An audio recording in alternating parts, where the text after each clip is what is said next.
Hey everyone, Joy Brooks stretching her neck. Joy Brooks with Email and Coffee. I'm talking today with Carlos Gill, who is a brand evangelist and an author of the book, The End of Marketing. And Carlos, tell us a little bit about yourself. Well, what's going on, Joy? It's a pleasure to be here with you today and with your listeners. I also want to point out that I've got my coffee here in hand since the podcast is called Email and Coffee. So I'm really excited to talk about all things email. We're going to talk a little bit about social media. And, in terms of my background, who I am, look, it's simple. I've worked in digital marketing since 2008. I have worn many hats in this industry at a very high level. I've worked for big brands. Used to work for LinkedIn, BMC Software. I've done a good amount of consulting. I've also written a book called The End of Marketing, which has won numerous awards and accolades. And I keep pretty busy on the speaking circuit. In the last year, I joined a company called GetResponse as their brand evangelist. So I've been pretty busy over the last, I'd say, almost 20 years developing a career in the space. I'm really passionate about the digital marketing space. I've owned a couple of businesses of my own as well. So a lot of what I've learned over the years working in corporate and also as an entrepreneur, I now teach through forums like these. So once again, I'm really excited to be here with you today. Thanks. You mentioned when we were offline, you mentioned that you're going to a Southwest conference. Yeah, so I'll be at South by Southwest here in a few weeks in Austin, Texas. It's going to be the first time that I go back to South by since 2019. So Oh, COVID-19 pandemic derailed some of my momentum that I had back in the day. And I'm excited to be able to go back to South by Southwest. And if you've never had an opportunity to go, I'd say it's one of the premier conferences in the US. There is a good amount of just laid back networking, eating, a little bit of partying, but it's all business. And what I love about South by Southwest is that it's not your typical marketing conference. In fact, marketing is one segment, but you have music, you have movies, you have entertainment. So the way I would sum it up is that if you are looking to learn about innovation, if you yourself are an entrepreneur and you're looking to get your brand out there, South by Southwest is a really good opportunity for you to not only connect with other brands and marketers like myself, but also there's a lot of venture capitalists there, investors for businesses, media as well. is it always in Austin? So it is always in Austin. That's where it originated. I believe they're launching another one in Europe, or it might have already launched in Europe. Not sure. I'm based here in Jacksonville, Florida, so I'm going to the one in Austin, Texas. But I believe they are expanding outside the U.S. Austin's hot. I mean, not weather-wise, but it's hot. I love Austin. Love the vibe there. Love the food, the people. It's laid back. So again, I'm excited to hit South by Southwest back up. Cool. So you mentioned, email. Obviously, email is was my 9 to 5 for 20 years, and I often said you can't pay me enough for this shit. But I love doing it. I still do love doing it. It's sort of, for me, it's an odd kind of thing. It's logical for me. It just makes logical sense. And because I came from publishing, Okay. when publishing went digital, it was just a very natural progression for me. And I mean, anyone who has a business, if they're not in email marketing, it's sort of, what? Now, ask me, am I in email marketing? No. I'm not selling anything. And I don't rightly think that it's necessarily along the lines of my focus, which is just getting content on YouTube. If I were ever to the point where my show was very big, my show is not very big. I don't necessarily think that an email marketing is going to make it very big. It's sort of like talking, talking to the choir. It's like people who are watching it If they haven't already told other people to watch it, then sending them an email is not going to make other people watch it. But that's not to say that as a burgeoning business that you don't think out of the box, Well, I'd right? say like oftentimes when we in the business community think of email, we think of it from a marketing context exclusively. And the reality is that email is a communication medium, right? So to unpack kind of what you said there, you said that you don't really use it to market your podcast because your podcast doesn't draw a big enough audience. I think that's doing a disservice to yourself, respectfully speaking, since I'm being interviewed on your podcast right now. No, no, no. It's But quite all right. I The say this conversation is worth having. I say this because I like to compare email like in its purest form, whether you're using it for marketing or you're just using it for communications in its purest form. Email is almost like the VIP section of your brand. So I'll kind of, just so you know, Joy, I love to speak in analogies. That's one of the aspects that I feel kind of sets me apart in the whole marketing, thought leadership, business space. Because when I speak to audiences, I try to make the content real and relatable. You know, my book, The End of Marketing, it's about 200 pages. One of the feedbacks that I consistently receive from readers is that's really easy to read, and that's by design. I'm not a technical marketer. I'm not going to hit you with a lot of jargon and acronyms. I'm going to just shoot it real with you. So, with that being said, in a nightclub setting, right? You only have so many people that can fit in the VIP section, right? That's the exclusivity of being in the VIP. That's the exclusivity of being on someone's list or exclusivity of paying for access. So when I think of a podcast, how every podcaster should be using email marketing is to have a direct means of communication with your listeners. Like, and don't get me wrong, your podcast lives, I'm sure, on iTunes and Spotify and all these other networks where podcasts can be heard.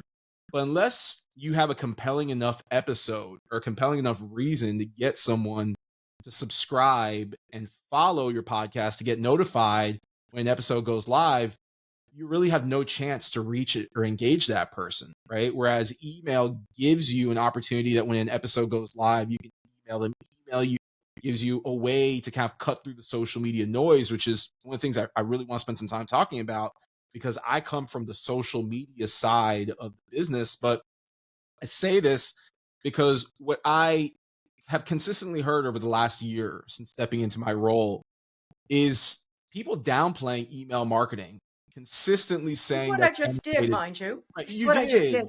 And it's funny because you yourself are a career email marketer. I'm really curious to know like your experience in email, is as a consultant, is it working at for a brand doing their email marketing? I know I got started in this space in 2008 when I was 25 years old and I started up an online job board. And I recognized very quickly early on, before algorithms and AI was a thing, that I could not rely on social networks alone to promote myself or my startup back then. I needed access to data. And I recognized this early on that I needed to have systems in place to ensure that whenever someone comes in contact with myself or my business, I'm able to get them to opt into an email newsletter because I recognized early on that an email address is significantly much more valuable than a follow on social media. Now, we can go in a lot of different directions in this. I can get super technical with you. Once you have someone's attention captured, that's like one slice of the pie here. That's one piece of the equation. Then you have to ensure that the content that you're promoting to them is of value. It's not overly salesy, right? Like that's a whole nother part of the strategy. But just getting people to opt in is often overlooked by marketers, by creators, by influencers, by agencies. And it's such a critical mistake because I'll be the first one to go on record, like I am here, that social media is just rented land. It's not owned, right? You're borrowing access to use these social networks to get a little bit of reach. And I say a little bit because these social networks effectively are limiting the number of people you can reach. For example, I have 34,000 followers on Instagram. I'm live on Instagram right now. and 5 people are watching. That's a really, really bad ratio, right? Like really, really bad. And I say this transparently because the flip side to that is in my email list, I have about 28,000 contacts. And when I send an email to those contacts based on the subject line and the offer itself, my open rate typically ranges between 25 to 40%. If you want to go deeper, I have a segmented list that has a much smaller number, has about 7,000 contacts. But this list are my most engaged subscribers on my list. And what I mean by most engaged is these are people that within the last 5 sends opened and took an action, meaning they opened the email and then they clicked a link, right? That open rate that when I send to that audience is closer to 60%. So I say this because oftentimes marketers like myself will go on stage and they'll beat the point over and over again that you have to have all these followers and produce all this content and swoop all these people with this digital, net. And the reality is that's a waste of time. You don't need to do all those things. What you need to really focus on is going much deeper with the relationships, go much deeper with the engagement that you receive. If you post a photo or a video on, let's say, a platform like LinkedIn, and you have 5 people that engage on that post, make it a priority to get to know those 5 people. And then as you're getting to know those 5 people, make it a priority to ask them to opt in to your newsletter or the VIP section of your brand. And again, Joy, like that's what I'm really passionate about. I've spent the last year, hitting this point home, not just to email marketers, but primarily to social media marketers and the small business owners. Because, like, look, I get it from someone who in the last 4 years had 2 businesses of my own, one in e-commerce and one in brick and mortar retail. It's so easy to overlook email because it's not as sexy as social. It's not as easy as pulling out a phone, taking a photo and posting it on Instagram or posting a video on TikTok. Like, I get it. But what you need to understand is your end game as a business, whether you are a marketer that works for a company or whether you're the business owner and everything falls back on you, your objective is to drive more revenue and drive more sales. It's not to grow followers on social media. One of the most important things that I get out of this conversation is that at the end of the day, you don't own your Facebook. You don't own Facebook as a platform. You don't own LinkedIn as a platform. You really don't even own the ESP as a platform, but you do own that email list. That's yours. I remember when I reached out to you, what kind of led us to get to this point was what you had just said, that you don't own the ESP. And I appreciate you for saying that because you're right. Unless you own the technology, right, you don't really have complete ownership. But then that goes even deeper, right? If you don't own the servers into where like your Wi-Fi network is hosted, then you're still like at the control of the powers that be. So there's always, unless you're infinitely wealthy and you're able to build all of this on your own, yes, like to a certain extent, you have to find other systems and tools to build off of. So I'd say, like, instead of But talking that about owning, email address, those addresses that you own, that you have that list, that's yours. well, I'd say You like are always able to connect with these people. do you do I would say yes, you own the list, you don't own the ESP. But to that point, if we're talking about and or my recommendation is just use both. Continue to use both. I don't believe that, like, I just want to say this on record. I don't believe that you need to ignore social networks because of declining reach and because the algorithms are programmed in a way that your organic reach is limited unless you're paying for access or unless you're gamifying the system. Which there's so many ways nowadays that you can gamify posts to get engagement, but that's all temporary, right? And most of the time when you're pressing these buttons, right? Like, I wish I could show you my Roadcaster. I have all these different buttons and controls, right? So oftentimes when, like, I'm in the lab and I'm looking for ways to get a post to go viral, right? And if you look at, for example, my threads, or you look at my X account, or case in point, I had a post that went viral over the weekend on threads, and I had a post that went viral on Facebook a few days ago, right? None of those posts made me more money. None of those posts grew my follower count by thousands. I'm not now more wealthy or famous because of it, right? So, again, so many times we do these activities because, to be candid with you, Joy, they're very much ego serving. I do these activities more so for research. Like, I have now taken this approach where I'm gonna start being very intentional. and on my social networks. I'm going to start putting a disclaimer like everything you see here is for research purposes, for education purposes, because I myself consider myself like a player coach. I'm always in the lab, playing the game, but then I'm teaching others. So I'm always kind of balancing what works versus what doesn't. And that's what Right. has kind of kept me in business, so to speak, for almost 2 decades. But a lot of people, they're fooled, right? They look at social media as just fool's gold, and they're not setting themselves up for long term success. And I'll give you an example. A lot of the different conferences that I've been to over the last year, specifically video marketing conferences, I've met a good number of YouTubers. I've met a good number of TikTokers, and these very talented men and women that I meet that have, in some cases, millions, absolute like millions of followers. They're doing nothing at all with email. So when I pose a question to them, well, what would you do if TikTok went away tomorrow? Or what would you do if you wake up in the morning and YouTube flagged your account and now you lose everything that you've built? And they just kind of look at me dumbfounded, like, "Well, I don't know." Hmm. So then I say, well, that's exactly why you need email. Like, this isn't something that I'm predicating because I'm going to now be infinitely more wealthy and popular because of it. It's because, again, as a thought leader in this industry, I have a responsibility to teach. I have a responsibility to provide you with this information. And, the creators out there that get it, that think more like businesses, they have systems in place. So when someone watches a video on YouTube or when they go live on TikTok, they have a link in the bio or they have a link in the description to capture data. And oftentimes it's in a way where they're promoting like an exclusive video, or they have a lead magnet, and they're doing it in a way that's not, transactional, right? From the standpoint of like, hey, if you like this video, go opt into my email newsletter, right? It's much more organic. But then you have other creators, the flip side to that, that they're not thinking like businesses. They're thinking like the content creation is more of a hobby, again, to serve that ego that we all have. And those are the ones that I'm afraid will get wrecked as time goes on. Mm.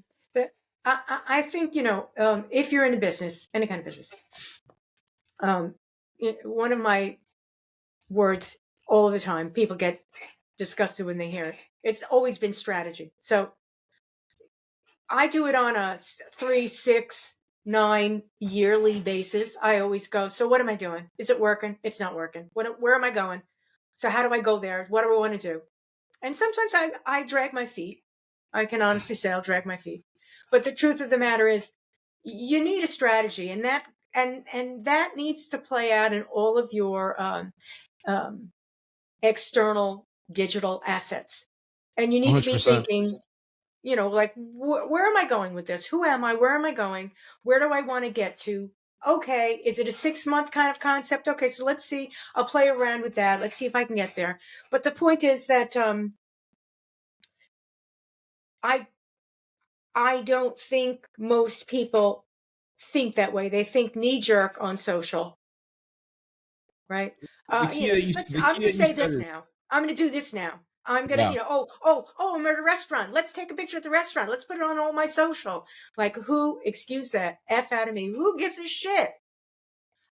Unless you say, it goes viral and you think, holy crap, I'm some sort of an influencer here. And things can happen that way on social. Like you said, you went viral. The point is you don't know until you know. So it's okay to be uh, testing and playful and creative. But the point is strategy. Who is it that I want to be in a year, in 5 years? Do I want to be that goofy person? Yes. The answer is yes. Go goofball on, do Right. it. But do I want to be serious? Am I thinking that I'd like to be writing a book? Okay, well, let's be that persona. Like, let's show people that that's who I am. So along the lines of email marketing, you're assembling a list so that you're able to, whether you're brand yourself or you are professional and you do other brand, you are the face of other brands. If that list is yours, or if that list belongs to your employer, you're building a strategy. What is it that I'm doing? Who is it I want on the list? What is it that I'm talking about? How often am I going to be talking about that? Et cetera, et cetera, et cetera. And that doesn't mean it can't change, but that means you better think about it. You could burn a list easily by just saying, "Oh, I'll just do this," because people don't know what it is that you're doing week to week, unless you are an incredible personality. Right. So I've followed writers that have. I'm just going to go through the gambit of different ways of using email. She wants to play ball. I followed writers that sample content through their email list. Brilliant. I have followed um, videographers that sample their video content in email, and then as per business to business and nonprofit and all of the other uh, different niches.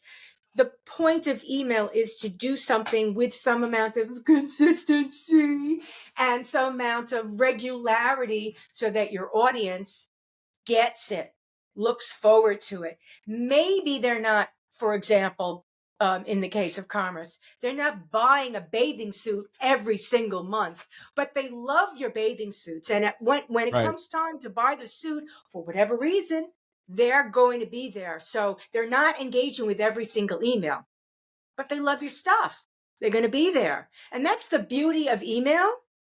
And why sometimes I tell people, don't be so quick to stop sending emails to people who are not engaging. Depending on your brand, they may not be engaging because it's cyclical. Right. Yeah. So, Look, and there's email is so different. So different. the key word that you said is strategy, right? You mentioned I know, right? It's strategy my word, multiple times. strategy. And what I find over and over in corporations I've worked with or consulted to over the years is you have marketers that aren't thinking about the long-term roadmap. They're not really developing strategy. And instead what they're doing is they're activating month to month, campaign to campaign. And that in itself is a strategy, it's a not even a strategy. You're going to fail if you're not developing a strategy that defines, first of all, what are you trying to accomplish long term, right? That's really what it starts with. You know, are you trying to grow market share by, let's say, 10%? Are you trying to grow your business by 10, 25%? Right? So you have to establish what is that end game and then work backwards. How are we going to Right. get there? Right. And that's the strategy. Those are the tactics.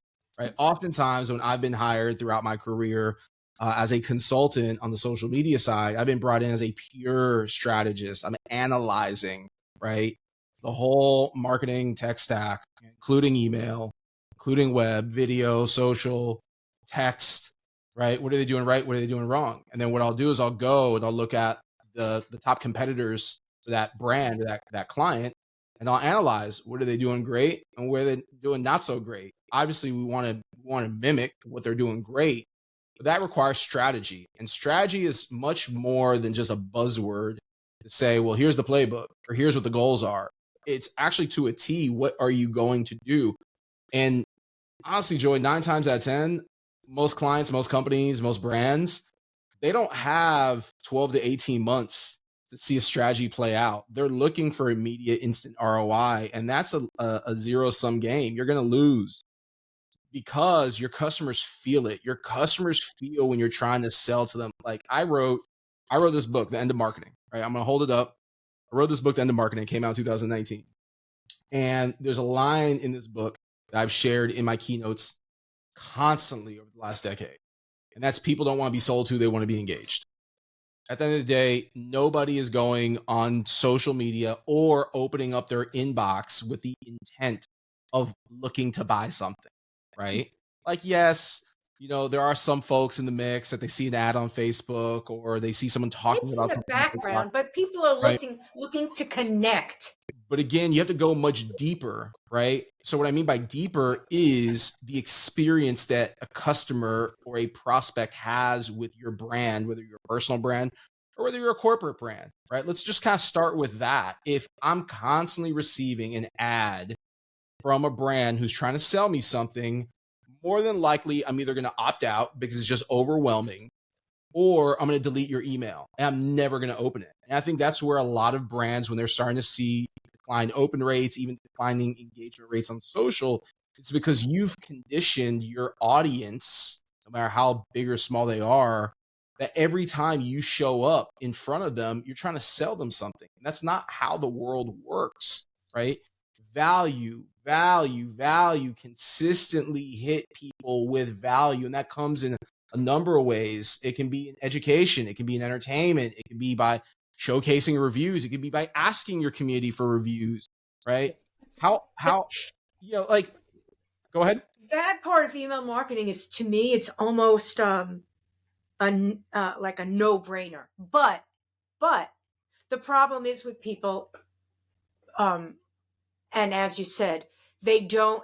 The most important thing is they don't have the time to play it out. So if they don't have a long-term strategy, what they're doing is they're saying, let's do this, and we're going to test it. Well, you just don't do something once and consider that a test. Right. Because in email marketing, why did it do well? It didn't do well in every state. It did well in this state. Why did it do well in this? And you're thinking, oh, it really did well, but you don't even know. There's the data there is not necessarily so clear that you can replicate it. And in email marketing, be honest, it's very difficult to replicate. Matter of fact, in social, it's very difficult to replicate. I would say yes and no. Again, the way you use these technologies is not one and the same. So it's a very different conversation. I believe that social media is more about show and tell for starters, right? Using some of these different platforms to do things like promote content on your stories, actually show people the inner workings of a company, inner workings of how things are made, how things come together. Whereas email, again, I go back to it's that VIP section of your brand. It's where when you are showing up, you're providing value to a very small audience, right? And I think the way that you use email and social together is you use social to hype up, create brand awareness, and then drive those people that are watching over into your email newsletter to where there's something of value that they're going to receive. Again, like I keep having to go back to that word value, It's right? that you're getting, they're giving you their email address, and you shouldn't just be waving at them. Yeah, the You mistake that can, too, the yeah, mistake you that can too make money many just waving at them. the mistake that too many businesses make is they rinse and repeat. So they post the same content And you can everywhere, make money that way. right? Yes, but no, Imagine if you actually applied yourself. because what you're doing is you're not giving your audience a reason to follow you everywhere, right? I love the brand Nordstrom, for example. I'm subscribed to their email newsletter because when I've gone to their stores, I receive my receipt via email, right? But I don't follow them on every social network. Why? Because when I need to buy something, I know I can either go on their website and see if they're running a sale, or I can just walk into a store, right? So our relationship is more one way. If you really want to improve email marketing, make it a two-way street, two-way dialogue, right? And I think that's where consumers have been turned off and alienated by email. Is social, on the other hand, is intended to be a two-way street, meaning I engage with brand sees my comment, brand engages back. Does that happen in that order? No. I could sit here for the next hour telling you how lazy social media marketers are, okay, because they don't take the time to engage with their audience. And that is one of the reasons why they have very low engagement rates on social. And then email, it's the same thing, right? You've conditioned and created this aura or lack thereof to where whenever someone sees your business pop up in their feed or on their phone or in the inbox, you're always trying to sell them something. Mm. And people don't want to be sold to, they want to be engaged. So my recommendation is two things. One, start using email as a vehicle for two-way dialogue, meaning instead of having like a your brand or no reply at yourbrand.com, actually send an email from a real person for your organization. If you're a solopreneur, you're a business owner, let it be you. Have the email come from you. have it be your email address that someone can respond to. Encourage in the call to action to that email that if the person reading it has feedback or they feel some type of way, have them email you back. Then on social, start using social more as a place to listen. Use it as a place to listen to the conversations that are happening, even if they're unrelated directly to your brand, and start using it more as almost like a search engine for conversations for you to then insert your brand. It's, because you mentioned Nordstrom. Let's take a look at that. Nordstrom, Tasha, I didn't say Tasha, did I? Tasha's very annoying. Tasha, stop. No biting. So Nordstrom can may have a difficulty zeroing in and maintaining that engagement. And to some extent, we don't have to argue this until the cows come home, but to some extent, Nordstrom may never be able to get that engagement level. And what they can do is any number of things to be welcomed into the inbox by coming up with some sort of a strategy that is going to align with their customers, right? However, as an entrepreneur, a solopreneur, a small brand, a small service, right? Not a big department store or a big, huge company, a small service. The connection you make in email will exponentially grow your business. Will. The story that you tell and how that plays out in people's inbox does make a difference. If you're an entrepreneur and it's services that you're selling, it's a no-brainer. You should be in email and you should be telling people about you and how you work and what you're doing and your successes and your clients, and you should be having that full conversation with your prospects and your clients in email. If you're selling a service or if you're selling a product, again, small, absolutely, no doubt. Someone like myself, and we're going to get back to myself, because I think for people who are saying, well, I don't need to be in email, one of the reasons why I'm not in email is because I realize how much work is involved to do it right. For example, let's say I want to begin harvesting email addresses for the podcast so that I could send out emails to people when a podcast breaks, which Right. I've thought about it. These things I've thought about. And I think to myself, okay, that does make sense. And I could do that. And that means along with the other content that I'm doing, I need to come up with a special email that shares that weekly whatever podcast. And I have seen other videographers who do that, and they do it well. And what they come out with is a short email, talks about themselves, and then here's the link to the podcast. And I'm like, I could do that. It's more work. I could do that. But there are other businesses in the back of my mind. And I'm like, well, how do I do this, all the other businesses that I want to do? And doing one, does that in fact impact the other? And then I go down the rabbit hole, and guess what happens? Nothing happens. And that's what happens to most people.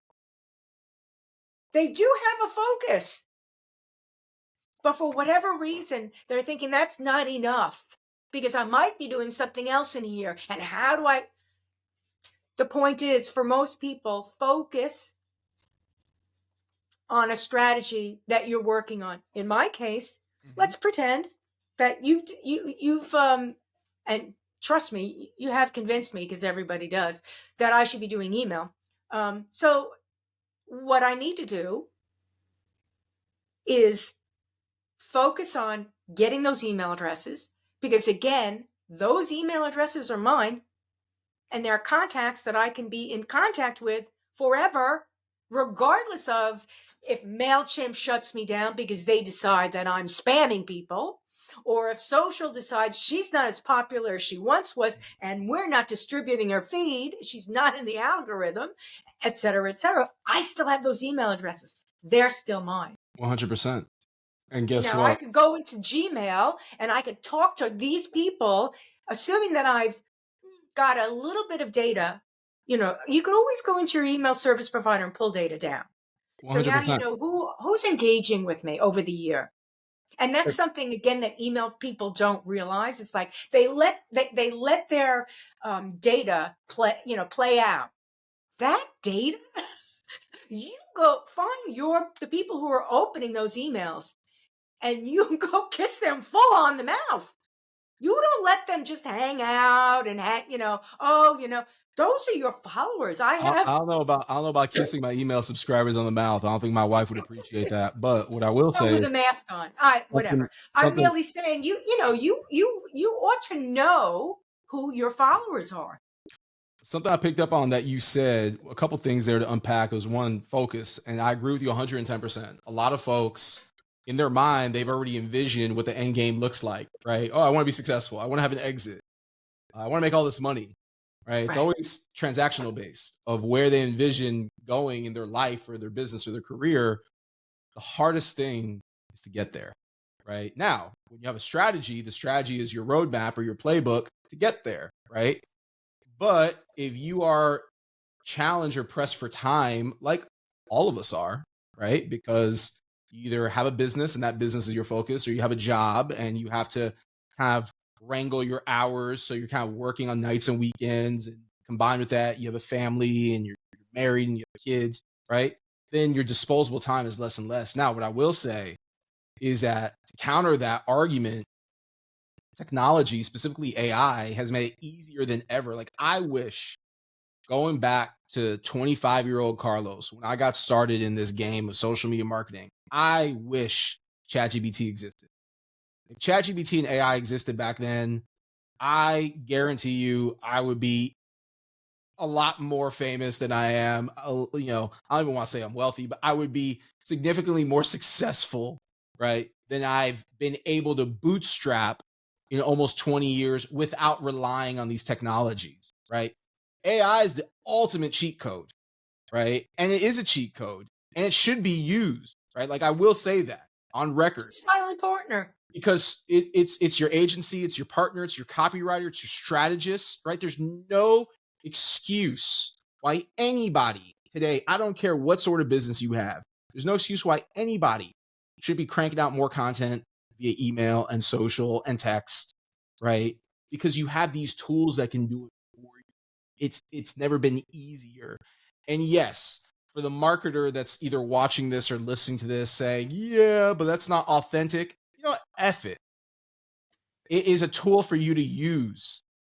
Hiring an You make it as agency, authentic as you are yourself hiring an because you're feeding agency, it. a marketing agency to do the work for you is no different than you using ChatGPT to do the work for Yeah, you, exactly. right? And The not only difference that, is one, you pay $20 my a month, the marketing, other you pay 20,000 a month. my My whole marketing isn't authentic. Really, what my part whole of your point of saying marketing this, is Joy, authentic? is that if you're sitting back and you're saying, you know what, I want to do more email marketing, cool. Go to ChatGPT, open up a page, say, this is what my goal is. I want to make $1 million over the next year selling X. I want to sell, headphones that I bought off of a website in China and flip them for, 500% profit. Cool. ChatGPT is going to break down the strategy for you. Now you have to go do the things that ChatGPT is going to tell you to do. If it comes down to email, you're pressed for time. Cool. I want to do an email every single day that goes out that just has a tip a day or a fact a day or something fun to share with my audience. This is who my audience is. This is the type of content that they're already consuming. And guess what? As you build that traction, because people are genuinely engaged by what you have to say, now occasionally you can slide in and say, hey, I've got this paid product, or I'm doing this webinar, or I've got this podcast, or I'm looking for advertisers that want to tap into, my subscribers, right? It's that easy. Do it. So nobody should have the excuse that they don't have time. You have the time. You just have to use the tools that exist to help Mhm, optimize your time. absolutely. And so I think you've convinced me. So there.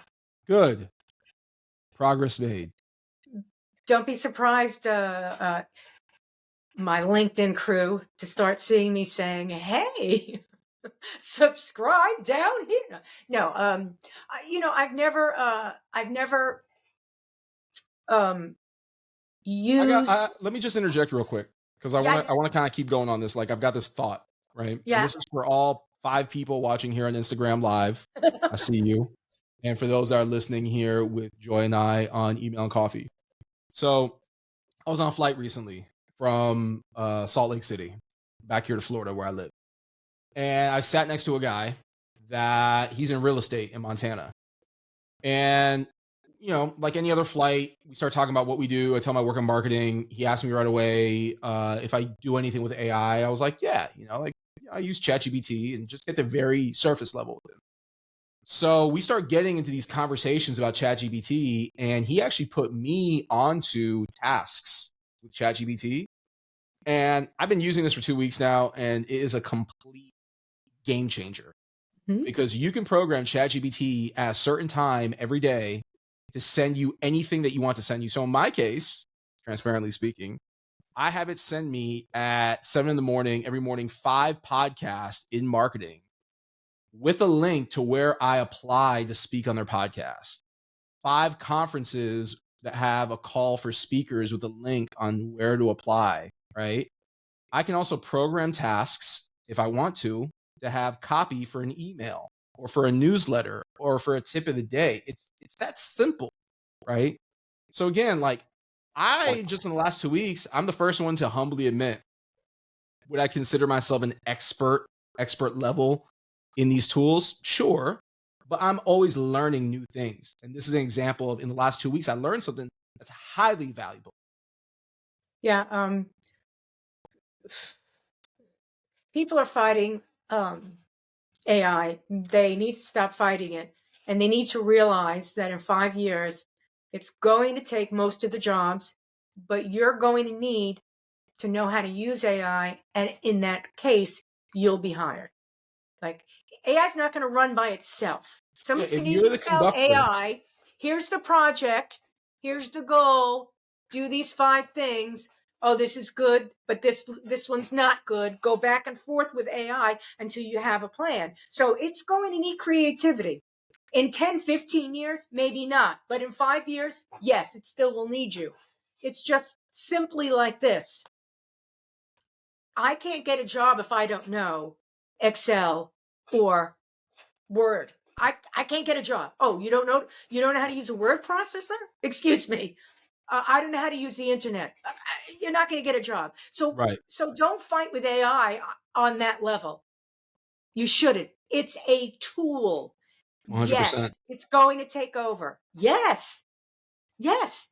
Now, I'm not going to necessarily be looking for a job in 10 years, so I can't tell you, how much pain you ought to feel, but I'd say you ought to feel that pain and get over it and start thinking about your career and where it needs to be projected. Because I needed to do it. Again, I was in publishing.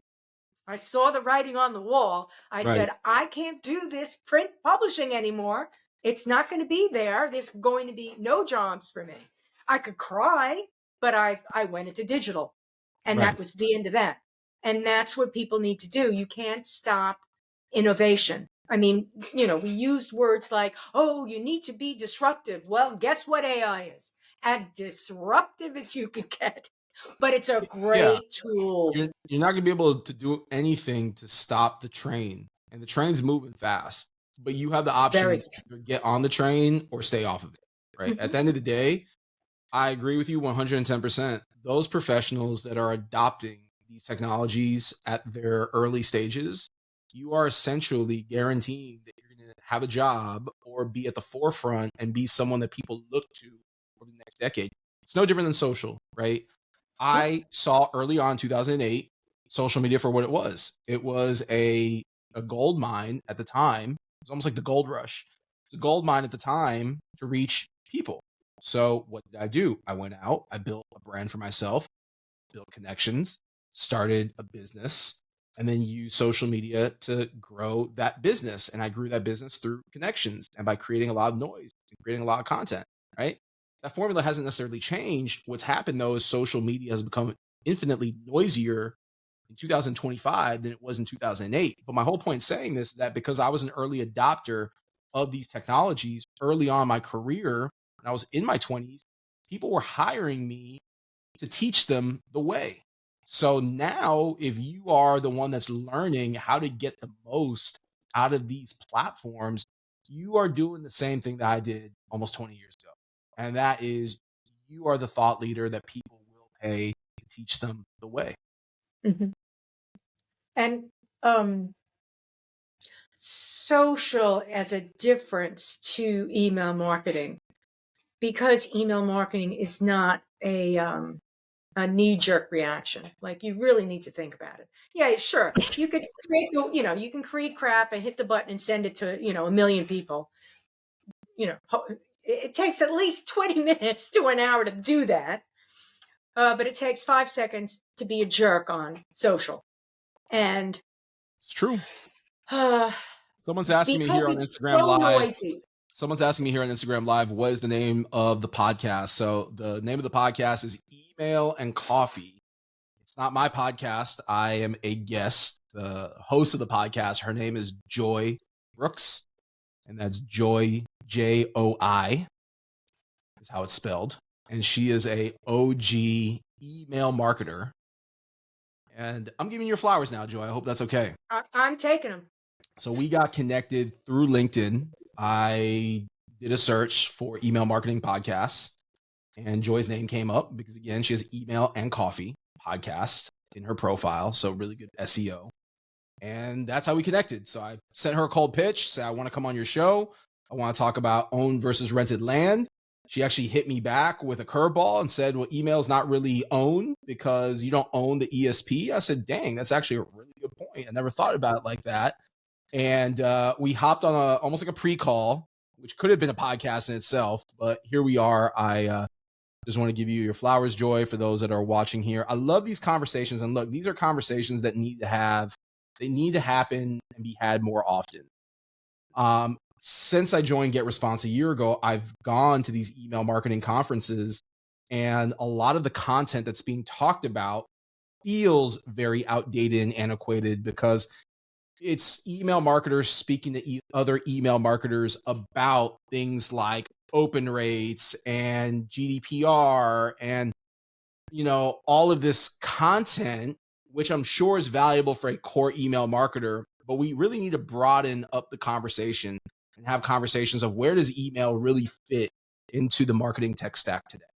And that's the Mhm. conversation that we're having here today. That's the conversation I'm looking to have at more conferences, more podcasts, more video content, because it's not, an and or, right? It's not you use social media or email marketing. It's you use both, right? Mhm. You need to have the strategy like we talked about before and use both. And keep in mind that these social networks themselves, while they're great for building awareness for your business, they also have limitations. Whereas email helps you cut through the noise. Yeah, and email provides your face, which, assuming that you've got a grip on what you're doing, it's sort of like that familiar face. So when you get that knock, I talk in analogies too. When you get the knock on the door, it's not like, oh God, it's a clown face. Who's this person? It's that Right. same face you see all the time, and eventually you're like, come on in, have a cup of coffee. I'm all in. I'm with the brand, and and I have a Yahoo email address, Do you? which only does email, 100% I email. have a Rocket Mail email address, which is part of Yahoo. Okay. So if I tell you that if I do not clean out my inbox in one day, I'll get 2,000 emails. Wow, that's a lot. Yeah. Well, it's been 20 years of business. So I've got lots of emails, lots of companies that in there, and I watch what they're doing. And, I have to applaud those people that have been in there since the beginning, because that's the hardest part. There's some amount of consistency in email. There's some amount of just do it, for goodness sake. But just getting an email service provider and hiring a marketing person and finding somebody to do your email, that's not going to solve the problem. That's not doing anything at all. I agree You really 100%. do need that strategy. You really do need to at least that 3-month strategy. And play it out with, here's in 3 months, and I have a plan for 6 months, and I have a plan for 9 months, and I have a plan for a year. After 3 months, everything else may get thrown into the garbage can. You've got to be flexible like that. It's part of your business, like anything else you're doing in your business.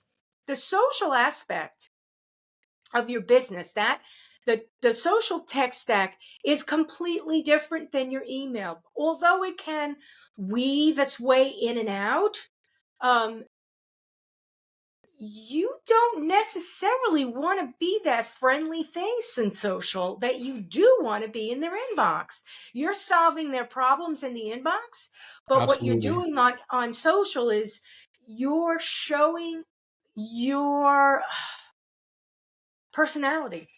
You don't Absolutely. necessarily need to do that in email. You need to be that constant friend.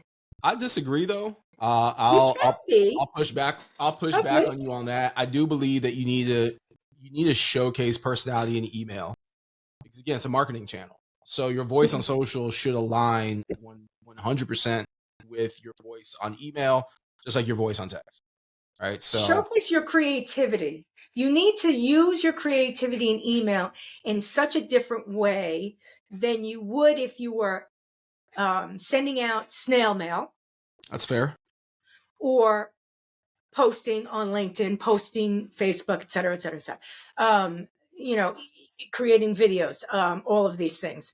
The email is somewhat unique, and that is because you're in their inbox. The odds are there's no algorithm.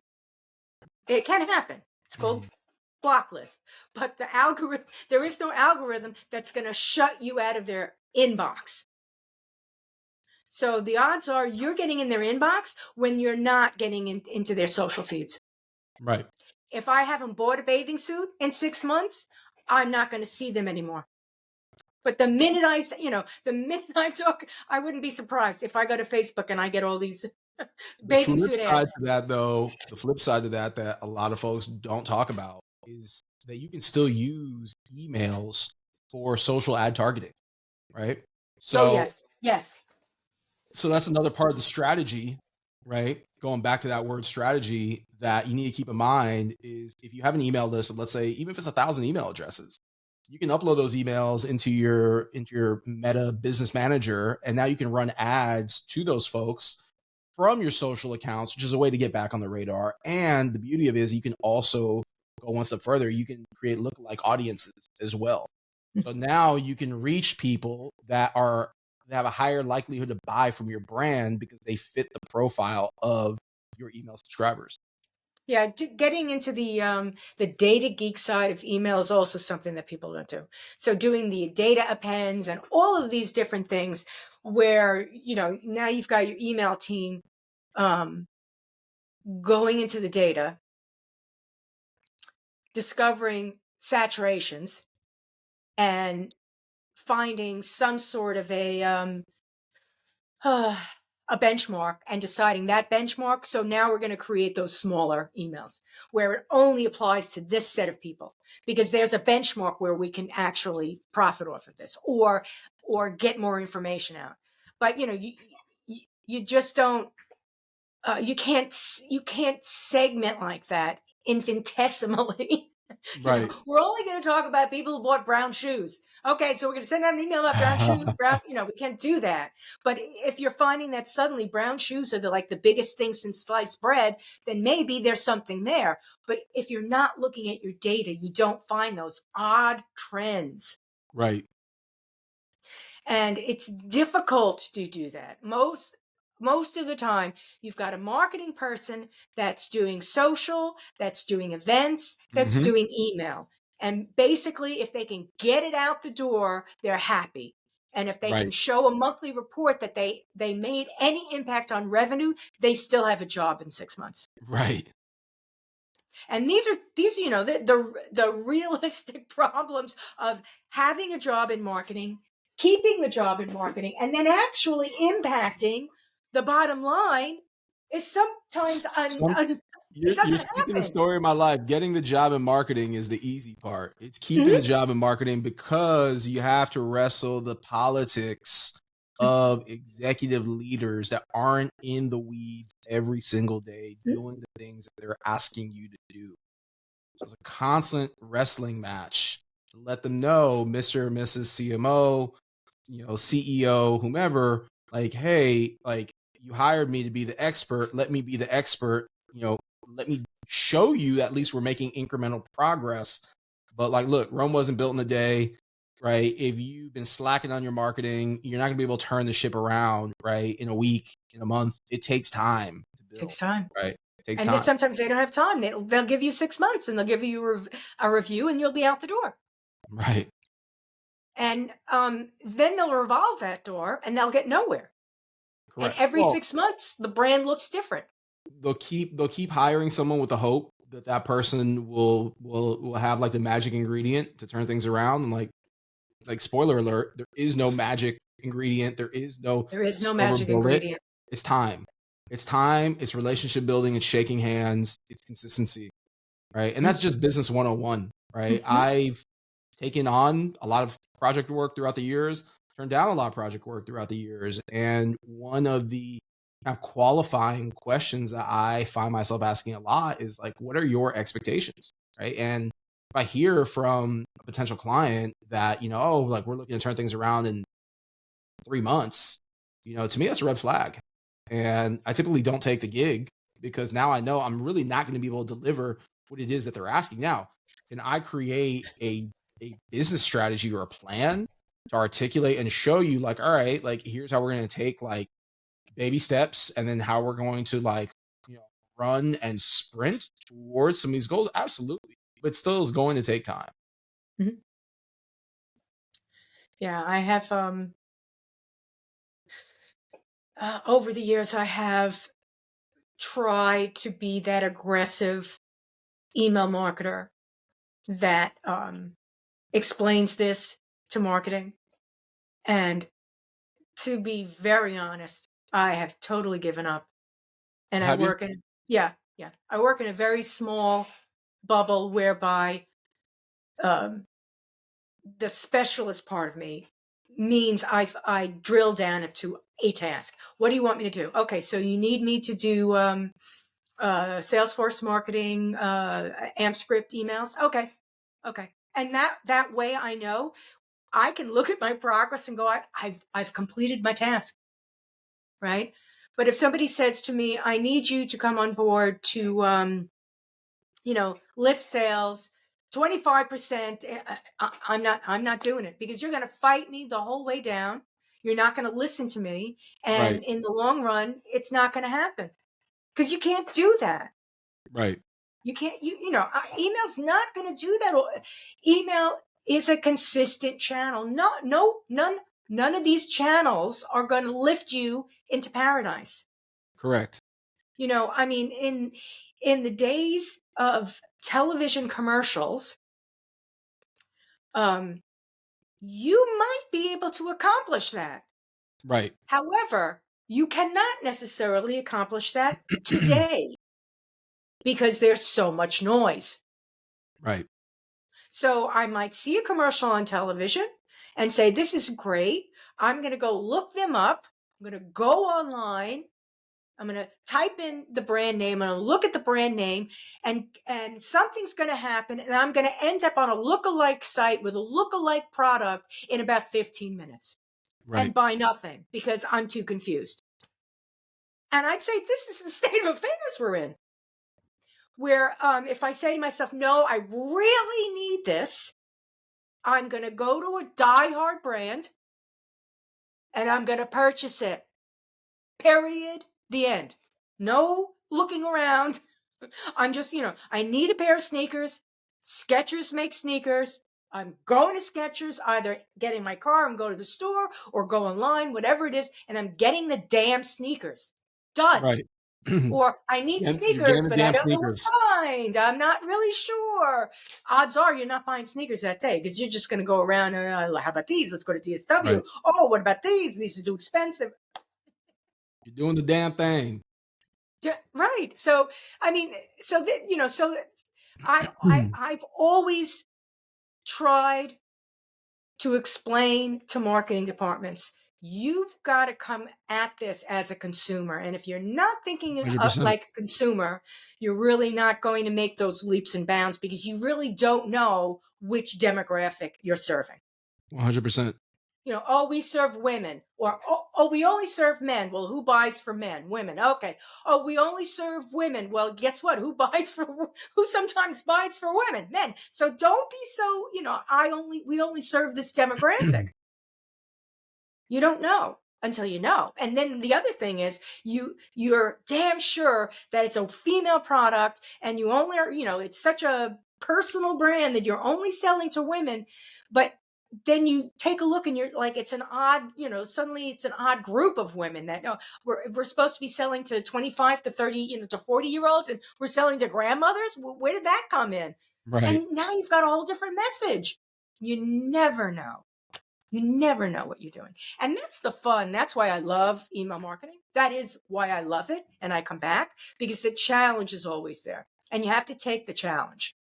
I'll be honest with you. I like email marketing because I'm able to look at the numbers, the raw data, and that's tangible, right? I can compare raw data in an email compared to social. I can see conversion data much easier and cleaner in email than social.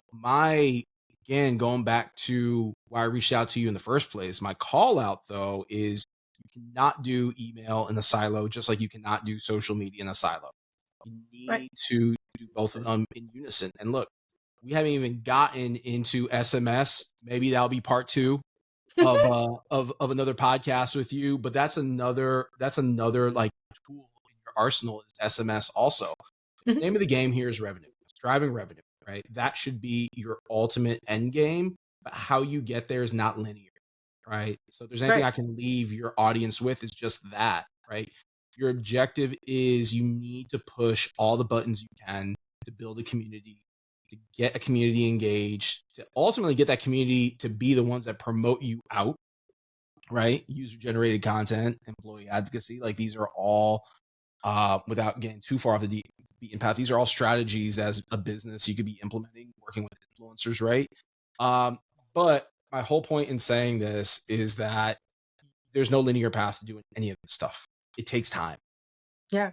One of the things that, pulling the rugs out of you've left people with a good thought, and I'll leave people with a horrible thought, is that when you get the rug pulled out beneath you, where you're working consistently, got a solid brand, got a solid product or service, and something changes. And that happens with any business, right? It happens with any business. Model T Ford, okay? Ford's building a car. He's got a whole concept in mind, but now he needs tires. Oh my God, I need tires. I can't, my cars don't run without tires. Right. So, you have the rug pulled right up beneath you. And every business needs to be able to react, knows risk, and has to be able to react to it. 100%. And they have to know it's going to happen at any point in time and not be necessarily afraid of it. It's a good fear to have, but it's a challenge. And you've got to say, oh, guess what? That demographic that we were dealing with, somebody just stole that demographic with a better product. 100%. What am I going to do? Close my shop? Is that really? And that's the way you need to think about email. It's sort of like, we're chugging along, we're consistent, we're not getting the opens, something's not right here. Look at it, figure it out. Don't say, oh, well, we'll just keep doing what we're doing because it's too much time, or, getting it out of the silo and finding out, hey, what's happening on the other channels? What's going on in social? Are you finding the same down downspin. What's going on? Are we going into a spiral? What's wrong with the brand? These are your like an octopus tentacles out on people, and you shouldn't be in a silo. Email should not be in a silo. Agreed. It doesn't only work for sales. Agreed. Obviously, it depends on your brand, what you're doing. Email can be the arm of sales, and that's it. It can be that. When you sell some very, very specific product that, a widget that only works in air conditioners, hello, how exciting can that be? What the devil can you talk about in your email that would really excite people? That's the challenge. That's the challenge. And again, use AI, use ChatGPT to help make this a lot easier for you. You don't have to be in business by yourself and try to figure out this puzzle. The last thing I'll kind of say is that the world doesn't need more noise. So you don't need to feel pressured into sending an email every day for the sake of sending an email. That's what social's for. And even then, like social media shouldn't be abused from the standpoint of feeling this need to go on every day and post. I'll share with you transparently. I started doing this many months ago where on my Instagram story, if I post one photo that lives on for 24 hours, I get much higher engagement with that one photo than if I were to create back to back pieces of content. The reason Yes. for that is because there's exhaustion. People are scrolling fast or moving fast, right? They don't necessarily have the bandwidth or the time to consume a story that has 20 different pieces of content. Like it's get up and go, right? So again, it goes back to what I said earlier. You have to push all these different buttons and see what works for you. I've seen if I post once a day on my Instagram story, I get much higher engagement. Cool. I'm going to just keep running that play over and over again. I see that when I send an email to a smaller list, I get significantly higher open rate and click through rate. I'm going to keep running that play. So again, this is where time comes into play. This is where consistency comes into play. This is where having strategy is critical. So as long as you are strategic, as long as you're always testing and doing more consistently of what works, like these mediums will work for you. But I will caution the flip side to this is these mediums are always changing. They're always evolving, right? Email is one of those technologies where it's kind of withstood the test of time. I've been using email since I was in middle school when it was called AOL or America Online, right? And you would log on and you'd hear you got mail. So if anyone ever wants to debate like email's role in the whole like digital marketing ecosystem, email is the OG. But with that being said, right, email in itself feels antiquated because email is more of a communication medium. You're not reliant on Gmail or Yahoo or a certain ESP to receive an email, right? These are just gateways. These are bridges that get the content to you. So with that, Joy, I just want to say thank you because I do have to hop off and run. But I don't know if you had any closing thoughts that you wanted to share here on your podcast. Well, it's been a pleasure talking with you. I think the bottom line is strategy, and I've done this so many times that people will say, "Oh God, she's talking about strategy again." But strategy, hello, and come on again, and we could talk about SMS or anything else. There's lots to talk about. Although I have this thing on social, so we could bash social to death. I think I would make me feel pretty good if we did that. Thanks so much, I'm Paul. not gonna bash social death because social has made me a career and it's made me money. But I will keep it 100 when saying social media is not the end all be all. And quite frankly, you need to use these social networks the same way that they use you, and that is for data. They use all Yeah, of us for our there data. should be a warning on social. There should. Beware. They This should. lives forever. All right, man. Thanks very much.